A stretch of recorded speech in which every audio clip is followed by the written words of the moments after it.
कि हम लोग किसी भ्रम में नहीं है कि आप हमें सुनने बैठे हैं। हम सब जानते हैं कि आप डॉक्टर कुमार विश्वास जी को सुनने आए हैं। हम लोग तो बस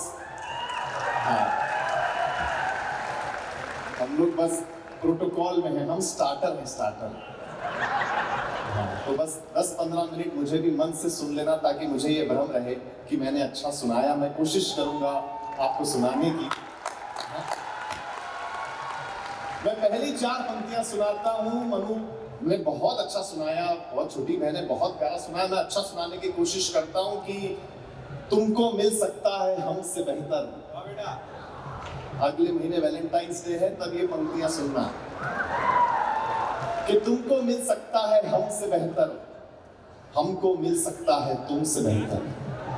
अगली 2 पंक्तियों पर आपकी दाद, आपकी तालियां मिलेंगी, मुझे अच्छा लगेगा कि तुमको मिल सकता है हमसे बेहतर, हमको मिल सकता है तुमसे बेहतर, लेकिन तुम और हम 2 घर मिल जाएं तो कुछ और नहीं हो सकता फिर इससे बेहतर। बाकी कोई टेंशन लेना नहीं। आप लोग टेंशन लेना इस दुनिया का सबसे आसान काम है, हंसाना बहुत मुश्किल काम है। डिजिटल दुनिया में हम हैं। मेरा ऑब्जर्वेशन सुनना, अगर आपको टेंशन लेना है रायपुर के दोस्तों, कुछ मत करो। सुबह सुबह किसी को व्हाट्सएप करो और फिर डिलीट कर दो।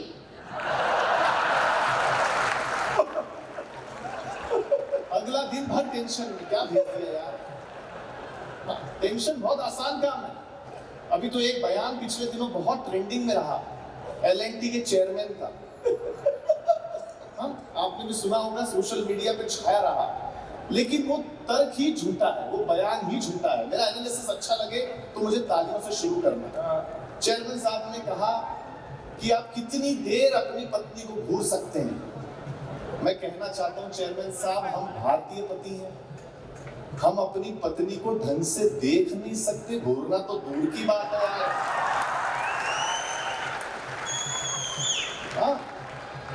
हर जगह टेंशन है भाई, हर जगह।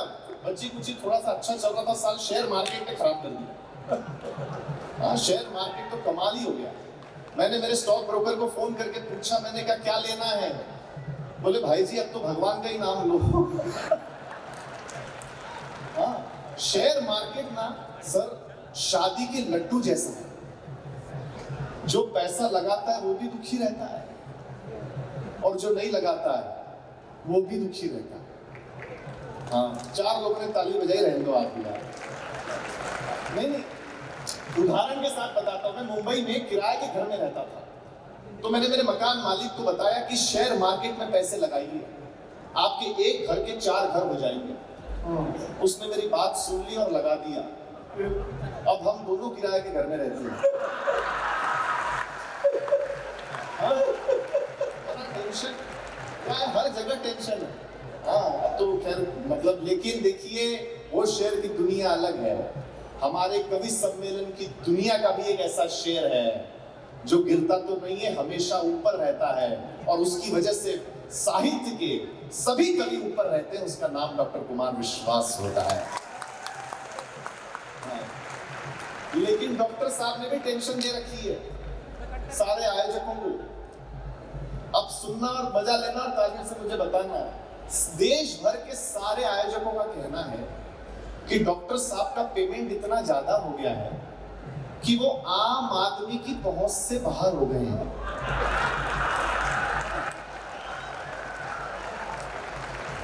मेरा जवाब अच्छा लगे तो आगे से लेकर पीछे तक हाथ उठाकर तालियां बजाकर बताना। लोगों ने कहा डॉक्टर साहब का पेमेंट इतना ज्यादा हो गया है कि वो आम आदमी की पहुंच से बाहर हो गए हैं। मैंने कहा डॉक्टर साहब जानबूझ के ऐसा कर रहे हैं? बोले क्यों?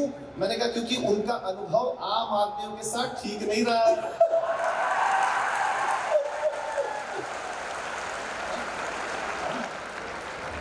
टेंशन की बात है ना, लेकिन मैं सचमुच धन्यवाद देता हूँ रायपुर, मतलब रायपुर का आदमी किसी को सुन ले। यही बहुत बड़ी बात है यार। वरना रायपुर का आदमी सुनाने के लिए जाना जाता है, सुनने के लिए थोड़ी जाना जाता है। अभी एक बहुत बड़े प्रवचन करता है यहाँ पे, मुझे बता रहे थे, तो उन्होंने प्रवचन दिया, बोले देखो जो इस जन्म में नर है वो अगले जन्म में भी नर ही होगा, और जो इस जन्म में नारी है वो अगले जन्म में भी नारी ही होगी। इतना सुनते ही एक बूढ़ी अम्मा उठ करके जाने लगी। तो प्रवचनकर्ता ने रुकाया और पूछा, अम्मा बीच प्रवचन में उठ के क्यों जा रही हो? अम्मा रायपुर की थी, जवाब मजा आया तो तालियों से बताना। प्रवचनकर्ता ने रुका और पूछा, अम्मा बीच प्रवचन में उठ के क्यों जा रही हो? अम्मा ने कहा, महाराज जी जब अगले जन्म में भी पूड़ियां ही तलनी है तो प्रवचन सुन के फायदा क्या है?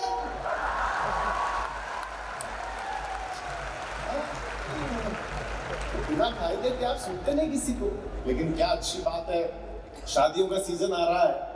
हाँ, कुंवारे भी बैठे हैं, शादीशुदा भी बैठे हैं। हाँ, पता चलता है। देखो, कुंवारों को लगता है कि सारी समस्या का समाधान शादी है, और शादीशुदाओं को लगता है कि सारी समस्या की जड़ शादी ही है। हाँ, प्रेम अलग था, लेकिन पहले का, जैसा आदरणीय कुमार सर ने बताया, क्या प्रेम था पहले का, अद्भुत मामला था। प्यार पहले एक ऐसा स्टेशन हुआ करता था जहां एक मुसाफिर ट्रेन के इंतजार में पूरी उम्र गुजार देता था। अच्छा है, बहुत अच्छा है। और आज प्यार एक ऐसा जंक्शन है जहां सिर्फ गाड़ियां बदली जाती हैं। बहुत अच्छा, बारीक था। डॉक्टर साहब, पहले का प्यार क्या था? पहले लोग प्यार में अमर हो जाते थे, है ना? लैला मजनू, हीर रांझा। फिर दौर आया, लोग प्यार में अंधे हो गए। अब ऐसा दौर है, लोग प्यार में तोतले हो गए हैं। मेरे बाबू ने खाना खाया।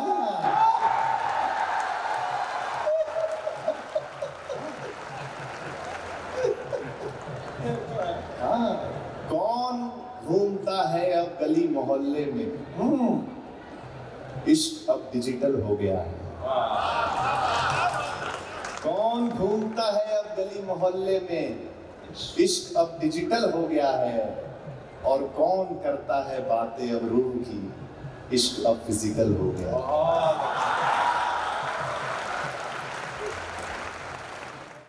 दुनिया लेकिन अद्भुत है। एक नया वर्ड इन दिनों आया, इन्फ्लुएंसर।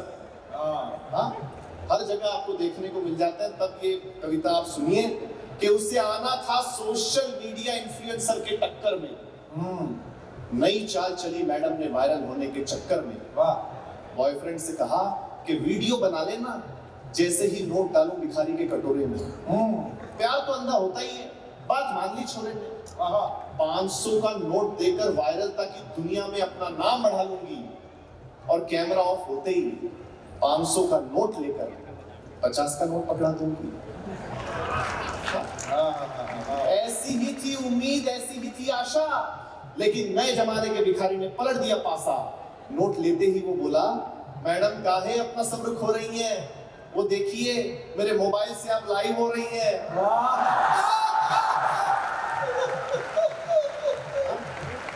और अगली पंक्ति पर सबकी तालियां आएंगी कि ऐसा ही मंजर अब हर जगह नजर आने वाला है। मैडम का तो पता नहीं, भिखारी बहुत जल्द बिग बॉस में नजर आने वाला है। बहुत अच्छा आप लोग सुन रहे हैं। और देखो, मैं आपको बताऊं, आपकी जानकारी के लिए, पिछले दिनों मेरी पहली बार शादी हुई। हाँ, मैं करना नहीं चाह रहा था, कुमार सर की वजह से करनी पड़ी। कुमार सर ने बताया, बेटा लेट शादी करने का सबसे बड़ा नुकसान ये है कि जब बच्चों को डांटने का समय आता है तब डॉक्टर जोर से बोलने को मना कर देते हैं। इसलिए करना पड़ा। अच्छा, शादी क्या है आपको बताऊं? शादी सिर्फ एक्सपेक्टेशन का खेल है सारा। सुनना फिर मजा लेना। शादी क्या है? एक्सपेक्टेशन का खेल। लड़का चाहता है कि उसकी होने वाली वाइफ मिस यूनिवर्स की तरह दिखे और कांता बाई की तरह काम करे। जबकि लड़की चाहती है कि उसके होने वाला पति अंबानी की तरह कमाए और अंबानी की तरह ही चुप रहे। हाँ, ये एक्सपेक्टेशन है। और रियलिटी क्या है? फिर मजा आए तो बताना। वास्तविक जीवन में, रायपुर के दोस्तों, वास्तविक जीवन में हम पुरुषों को अप्सरा नाम की सिर्फ पेंसिल मिलती है और महिलाओं को बादशाह नाम का सिर्फ मसाला मिलता है। जी, आपने समय दिया उसके लिए आपका आभार। बहुत आभारी हैं महामहिम के लिए, हमारे बीच आशीर्वाद देने के लिए आप उपस्थित रहे। एक बार जोरदार तालियों के साथ आप उनका आभार व्यक्त करेंगे महामहिम। हाँ बेटा। हाँ कोई बात नहीं, बस आप लोग ध्यान मेरी तरफ रखिए और 5 मिनट मैं आपका लूँगा, कोई टेंशन की बात नहीं। देखो यहाँ सारी महिलाएं बैठी हैं जी, भाभियाँ हमारी बैठ जाए, कोई टेंशन लेना नहीं।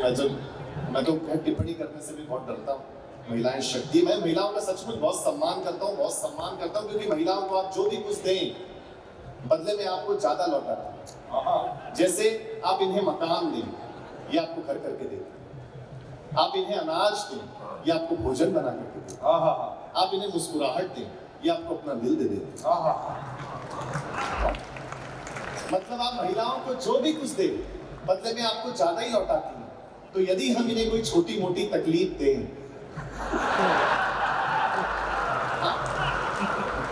नहीं, जवान लोग बैठे हैं, मुझे एक कवि का बहुत शेर याद आता है, चाहे बात याद आती है कि रुकी हो रवानी तो किस काम की है, वो आधी कहानी तो किस काम की है, न संभले बुढ़ापा तो किस काम का है, और न बहके जवानी तो किस काम की।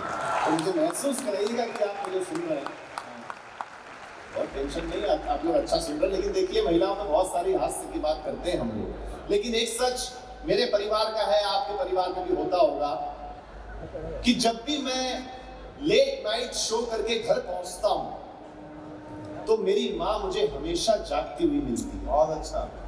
और जब भी मैं अर्ली मॉर्निंग फ्लाइट पकड़ने के लिए घर से निकलता हूं तब हमेशा मेरे पहले मेरी पत्नी उठ जाती है।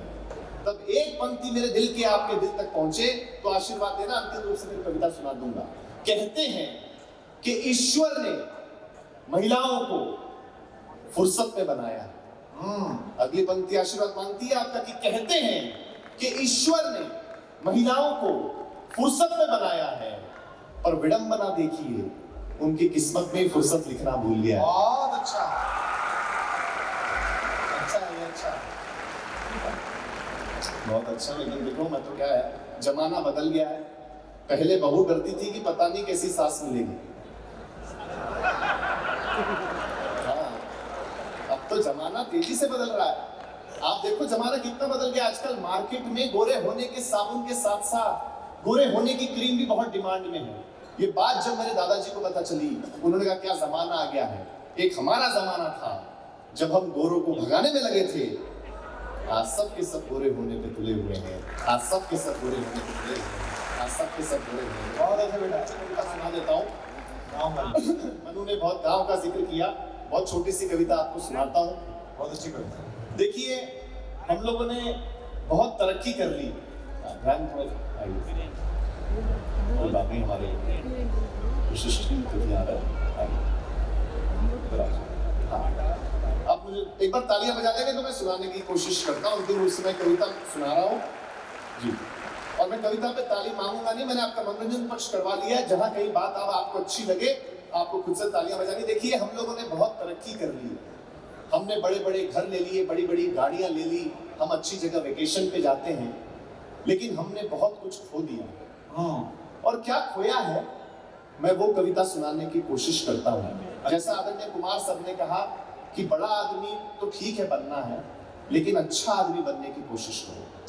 हाँ, क्योंकि मैं अक्सर कहता हूँ पढ़ा लिखा होना अच्छी बात है। सुनिएगा, आप सबका ध्यान चाहता हूँ कि पढ़ा लिखा होना अच्छी बात है, अच्छी बात है, लेकिन एक बात हम आपको बताएं, असली शिक्षा वही है जो अनपढ़ों का भी सम्मान करना सिखाए। बहुत अच्छे, बहुत अच्छे, बहुत अच्छे, बहुत अच्छे। क्योंकि जब हम अनपढ़ थे, सुनिएगा रायपुर के बड़े लोगों, जब हम अनपढ़ थे तो हम गांव में रहते थे। जब हम अनपढ़ थे तो हम गांव में रहते थे। हम पढ़े लिखे हो गए तो तनाव में रहते थे। अच्छा जोड़ा है, तनाव तनाव अच्छा है। जब हम अनपढ़ थे तो अंधेरे में रहते थे, बिजली होती थी उस वक्त। महसूस करेगा अगली पंक्ति पर, जब हम अनपढ़ थे तो अंधेरे में रहते थे, हम पढ़े लिखे हो गए तो लोगों को अंधेरे में रखे। बहुत अच्छा। जब हम अनपढ़ थे तो पैसा परिवार के एक मुखिया के पास होता था। जॉइंट फैमिली कल्चर से आए हुए लोग हैं। जब हम अनपढ़ थे तो पैसा परिवार के एक मुखिया के पास होता था और सब सुखी होते थे। हम पढ़े लिखे हो गए तो आज पैसा सबके पास है, लेकिन सुखी कोई नहीं। बहुत जब हम अनपढ़ थे तो अपनों के लिए जीते थे, परिवार ही सब कुछ होता था। जब हम अनपढ़ थे तो अपनों के लिए जीते थे, हम पढ़े लिखे हो गए तो अब बस सपनों के लिए जीते हैं। हाय हाय हाय हाय। जब हम अनपढ़ थे तो माता पिता हमारे साथ रहते थे। बहुत अच्छे। अगली पंक्ति थोड़ी सी शायद अच्छी ना लगे लेकिन सच्चाई है। जब हम अनपढ़ थे तो माता पिता हमारे साथ रहते थे, हम पढ़े लिखे हो गए तो माता पिता वृद्धाश्रम में रहने लगे। बहुत अच्छे। और डिजिटल क्रांति का युग है। आखिरी पंक्ति सुना करके अपना स्थान लूंगा। आपको लगे अगर रोहित शर्मा ने कम समय में अच्छी पारी खेली हो तो फिर मेरी विदाई भी अच्छी करना आप लोग। सुनिएगा, डिजिटल क्रांति का युग है दोस्तों की अनपढ़ों ने हमें दिया बहुत कुछ है, लिया कुछ भी नहीं। वाह। आखिरी पंक्ति आपसे विदा की, अनपढ़ों ने हमें दिया बहुत कुछ है, लिया कुछ भी नहीं। लिया कुछ भी नहीं है। हम वो आखिरी पीढ़ी है साहब जिनकी माओ का सोशल मीडिया पे अकाउंट ही नहीं है। हाय हाय